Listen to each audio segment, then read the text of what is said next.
नमस्कार मित्रांनो, मी विशाल सोनवणे. तर उद्यापासून रेशन धान्य बंद होणार आहे. रेशनधारकांसाठी अत्यंत दुःखाची बातमी आहे.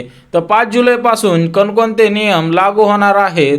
आता ज्यांच्याकडे पिवळे रेशन कार्ड आहे, केशरी रेशन कार्ड आहे, यांची सध्याच्या स्थितीला पडताळणी सुरू आहे.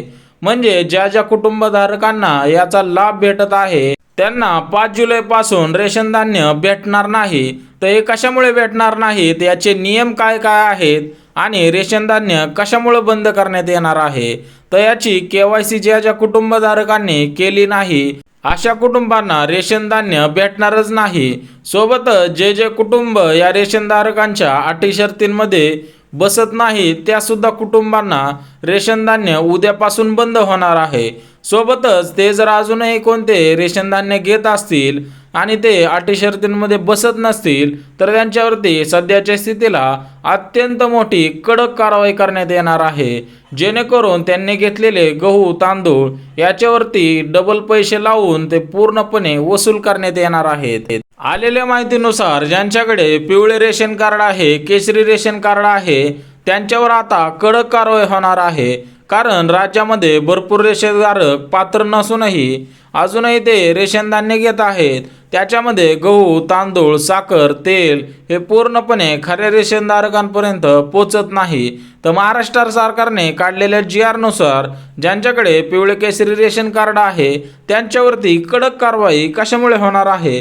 तर रेशनधारक हे काय काय पात्र नाहीत, जे खरे पात्र लाभार्थी आहेत त्यांच्यापर्यंत पूर्णपणे गहू तांदूळ साखर हे पूर्णपणे पोचत नाही. त्याच्यामुळे ज्या ज्या कुटुंबांनी सध्याच्या स्थितीला रेशन धान्य घेतलेलं असेल आणि ते अटी शर्तींमध्ये बसत नसतील तर त्यांच्यावरती 5 जुलैपासून सर्वात मोठी आणि कडक कारवाई करण्यात येणार आहे.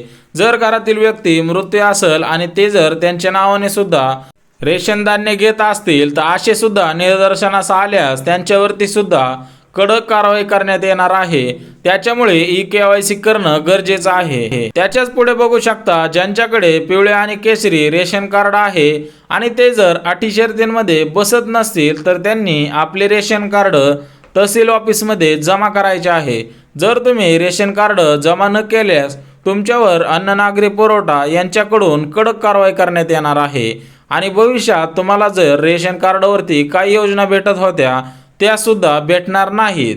कारण खऱ्या अर्थाने लाभार्थी कोण आहेत, ज्यांचे उत्पन्न एकदम कमी आहे सोबतच आर्थिकदृष्ट्या ते सक्षम नाही, त्यांच्यामध्ये हे गहू तांदूळ आणि साखर खरे लाभार्थी ते आहेत. त्याच्यामुळे अन्न नागरी पुरवठा यांच्याकडून कडक कारवाई जे जे पिवळे रेशन कार्ड धारक आहेत, केशरी रेशन धारक कार्ड आहेत आणि त्यांचे अटी शर्तीमध्ये बसत नाही तरी पण ते या योजनेचा लाभ घेत आहेत, त्याच्यामुळे त्यांनी आपले रेशन कार्ड सरेंडर करावे, म्हणजे तहसील ऑफिसमध्ये जमा करावे. जेणेकरून भविष्यात येणारी कोणतीही अडचण त्यांना सामोरे जावे लागणार नाही आणि त्यांच्यावरती कोणतीही कडक कारवाई होणार नाही. तर बघा, 5 जुलैपासून तुम्हाला KYC करणे गरजेचं आहे. तुम्हाला माहितीच असेल KYC करणे का गरजेचे आहे.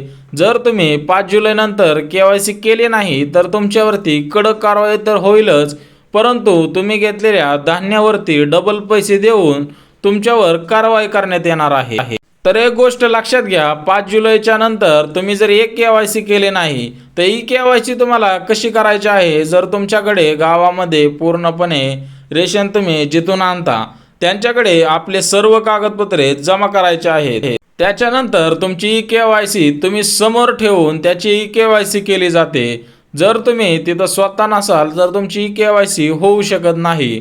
जर तुम्ही KYC केली नाही 5 जुलैनंतर आणि तुम्ही गहू तांदूळ असे रेशन धान्य घेतले तर तुमच्याकडून डबल पैसे लावून ते वसूल केले जाणार आहेत. तर पुढे बघू शकता KYC कशी करायची. तर पहिला ऑप्शन आहे, तुम्ही रेशन दुकानदारांकडे जायचं आहे. आता तुमच्या गावामध्ये तुम्ही जिथून रेशन धान्य आणता तिथं जायचं आहे, त्या रेशन दुकानदारांकडे जायचं आहे आणि त्यांना सांगायचे आहे आमची KYC करायची आहे. एकतर तुम्ही संपूर्ण फॅमिलीसह जाऊ शकता किंवा रेशन धान्यावरती रेशन कार्डवरती जो कुटुंब प्रमुख आहे तो स्वतः जाऊन सर्व चौकशी करून परत कुटुंबांना घेऊन जाऊ शकतो. दुसरा ऑप्शन आहे, सर्व कागदपत्र रेशन दुकानदारांकडे जमा करायचे आहेत. आता ते जे जे मागतील ते तुम्हाला डॉक्युमेंट द्यायचे आहेत. आधार कार्ड असेल, पॅन कार्ड असेल किंवा राशन कार्ड असेल. तिसरं ऑप्शन आहे आधार कार्ड रेशन दुकानदाराकडे जमा करून ते रेशन कार्ड लिंक करणे.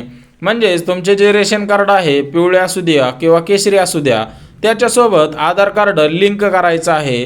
चौथा बघू शकता मोबाईल नंबर टाकून OTP सबमिट करायचा आहे.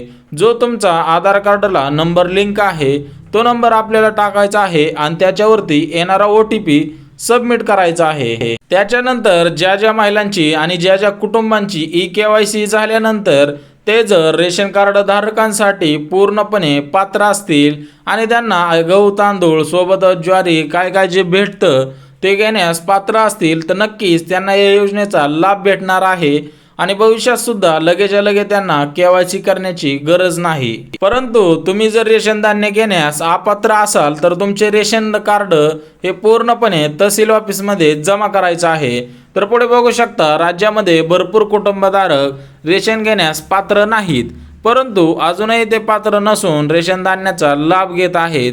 त्याच्यामुळे eKYC केल्यानंतर जे कुटुंब रेशन धान्य घेण्यास पात्र ठरतील त्या कुटुंबांनाच गहू तांदूळ साखर तेल मिळणार आहे.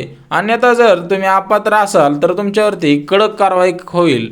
म्हणजेच एक गोष्ट लक्षात घ्या, ज्यावेळेस तुमची KYC होईल जर त्यांना वाटलं की तुम्ही रेशन धान्य घेण्यास पात्र आहेत तर तुमच्याकडे तुमचं रेशन कार्ड तसंच ठेवण्यात येणार आहे आणि भविष्यात सुद्धा तुम्हाला गहू तांदूळ साखर तेल हे मिळणार आहेत. म्हणजेच KYC केल्यानंतर तुम्ही पात्र असाल तर खरे लाभार्थी तुम्ही आहात आणि जरी तुम्ही KYC केल्यानंतर अपात्र ठरत असाल तर तुम्ही याचा लाभ घेऊ शकणार नाहीत आणि जर भविष्यात सुद्धा तुम्हाला हे सांगून पूर्णपणे तुम्ही जर याचा लाभ घेण्याचा प्रयत्न केला तर तुमच्यावरती कडक कारवाई करण्यात येणार आहे. तर खरे लाभार्थी कोण आहेत तर याचा अर्थ आहे जे आर्थिकदृष्ट्या सक्षम नाही, सोबतच ज्या कुटुंबांचे उत्पन्न दिलेल्या उत्पन्नापेक्षा कमी आहे, सोबतच ज्यांच्याकडे शेती कमी आहे, सोबतच ज्यांची उत्पन्नाचे सोर्सेस कमी आहेत अशांनाच रेशन धान्य प्राप्त होते. तर पुढे बघू शकता eKYC करण्याचा मुख्य हेतू जे खरे लाभार्थी आहेत त्यांच्यापर्यंत रेशन धान्य पोहोचतच नाही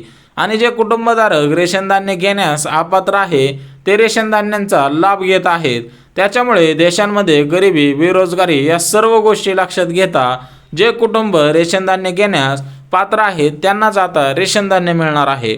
त्याच्यामुळे एक गोष्ट लक्षात घ्या, जे खरे लाभार्थी आहेत त्यांच्यापर्यंत हे पूर्णपणे पोहोचू द्या आणि ज्यांना गरज नसूनही ते घेत आहेत आणि ते काय करत आहेत हे सुद्धा शासनाच्या निदर्शनास आलेले आहेत.